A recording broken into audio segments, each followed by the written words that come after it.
Hello and welcome. Today we will talk about Chapter 2 to do a quick summary for you. Stakeholder relationships, social responsibility, and corporate governance.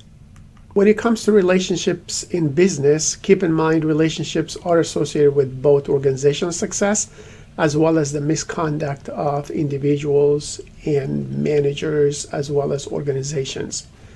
Businesses exist because of organizational relationships between the employees, customers, shareholders, and the community in general. Stakeholder framework identifies the internal as well as external stakeholders who agree, collaborate, and engage in confrontations on ethical issues that are raised during our normal business operations. So these stakeholder frameworks and relationships between business and employees allow firms to identify, monitor, and respond to the needs and expectations of all relevant stakeholder groups. There are various approaches to stakeholder theory: normative, descriptive, and instrumental, or three of them. The normative identifies ethical guidelines that dictate how firms should treat stakeholders. The descriptive approach to stakeholder theory focuses on the company's behavior, addresses how decisions are made for various stakeholder relationships. In the instrumental approach to stakeholder theory describes what happens if firms or organizations behave in a particular way in a given city, state, or nation. There are primary stakeholders, and then there are secondary stakeholders. The primary stakeholders represent those whose continued association in resources are necessary for survival of the organization, as well as their customers, their employees, their suppliers, and other stakeholders. The secondary stakeholders represent those who are not typically engaged directly in transactions with a company and are therefore not essential to its immediate survival, like government agencies, communities, unions, and so on. But nonetheless, these secondary stakeholders can obviously lead a company to a bankruptcy if they are not happy with your behavior as managers or organizations. And then there are other stakeholders who have a stake or claim in some aspect of the company's products, operations, market, industry, and outcomes as stakeholders. The stakeholder interaction model tells us that there is a reciprocal relationship between a company and a host of relevant stakeholders. So this model recognizes other stakeholders, and it explicitly acknowledges that the dialogue exists between a company's internal as well as external environments. In terms of stakeholder orientation, activities to address stakeholder demands include organization-wide generation of data about stakeholder groups and assessment of the company's effects on these groups, distribution of this information throughout the company, and being responsive to the organization as a whole. In the responsiveness of the organization as a whole to whatever information that is available to them and that's being passed around into the community. The stakeholder orientation can be viewed as a continuum, so firms are likely to adopt the concept to varying degrees. To gauge a company's stakeholder orientation, we need to evaluate the extent to which the firm adopts behaviors that typify the generation. An organization may generate and disseminate more intelligence about some stakeholder communities than others.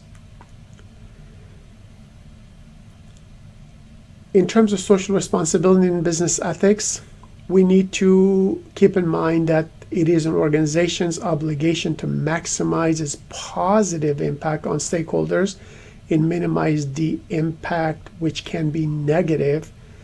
Sometimes this is referred to as footprint. In other words, organizations need to reduce their negative footprint in the communities where they operate. There are 4 levels of social responsibility, which include economic, legal, ethical, and philanthropic. There's also corporate citizenship, which is the extent to which firms and businesses strategically meet the economic, legal, ethical, and philanthropic responsibilities that are placed upon them by the stakeholders that are primary or secondary to the organization. There are 4 interrelated dimensions. First, strong, sustained economic performance for those who are good corporate citizens. Second, there's rigorous compliance to all the laws. And third, ethical actions go beyond what the law actually requires. And 4, voluntary contributions that advance the reputation and stakeholder commitment of that organization. A good reputation is one of an organization's greatest intangible assets, with tangible value that benefits them both short-term as well as long-term. A stakeholder model places the board of directors in the position of balancing the interests and conflicts of any organization's various constituencies. External control of the corporation resides not only with the government regulators, but also with key stakeholders, which exert pressure for responsible behavior and conduct in any given time. Social responsibility activities have a positive impact on consumer identification and brand loyalty to the organization. We also need to be aware of the classic agency problem, which is basically the ownership and control should be separated. Managers should act as agents for investors whose primary goal is increasing the value of the stock for the organization and obviously for the shareholders or stockholders. Investors and managers are distinct parties with unique insights, goals, and values, and corporate governance mechanisms are needed to align investor and management interests. There is greater demand nowadays for accountability and transparency, so we need to ensure that companies are run in an ethical manner. We need to be concerned about a duty of loyalty where all decisions should be in the best interest of the organization and its stakeholders. So sometimes having insider knowledge about the investments, business ventures, and stock market information of a company tends to create some concern that could violate their duty of loyalty. But the board of directors' responsibilities in any organization should include executive compensation, organizational ethics, and auditing committees. Executives need to avoid the opportunity to vote for others' compensation in return for their own increased compensation. Organizational ethics means employees need to receive training to increase competency in ethics program development. And the audit committee needs to be there to address issues such as whistleblower claims, cybersecurity, and bribery in case employees come face to face with those concerns or issues. There should be accountability or oversight for systems of checks and balances that limit employees and managers' opportunities to deviate from policies and strategies that are aimed at preventing unethical and illegal activities at any given time. In terms of executive compensation, compensation should be paid to top executives of the company that hopefully is fair and maybe commensurate with their qualification and experience. Stakeholders tend to support high levels of compensation only when it is linked to strong company performance. So we would like people to make more money, but only if they do it with good performance that is seen as legal, ethical, and socially responsible by all relevant stakeholders. There are some steps in implementing a stakeholder perspective in the organization. First of all, assess the corporate culture of the organization. Second, identify the stakeholder groups. Third, identify stakeholder issues and concerns.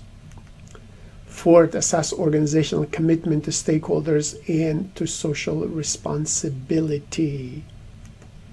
Fifth, identify resources and determine the urgency. Sixth, gain stakeholder feedback.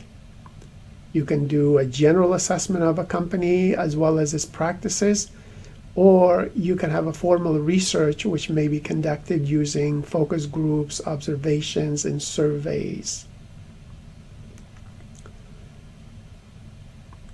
As a summary, let us look at some questions and their short answers.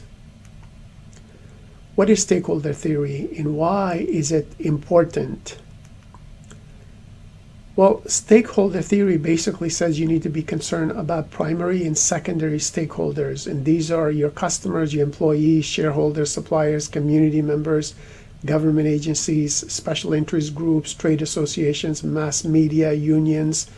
Obviously, all of these individuals or groups of individuals or associations fall in the primary or secondary group of your stakeholders. We need to know who they are, we need to know what they want, and we need to abide, obviously, by ethical norms to make sure we do not violate any issues for any of these stakeholders. They're important because they can raise their concerns, they can take us to court, and they can discourage customers from shopping with you or doing business with your organization. What are the three stakeholder approaches? Well, there's the normative, there's the descriptive or actual behavior, and there's the instrumental. Normative, in other words, what is the norm? What is expected of each employee, each manager, each person in this organization? Descriptive means decisions and strategies in stakeholder relationships. Instrumental basically talks about the behaviors producing certain outcomes for the organization.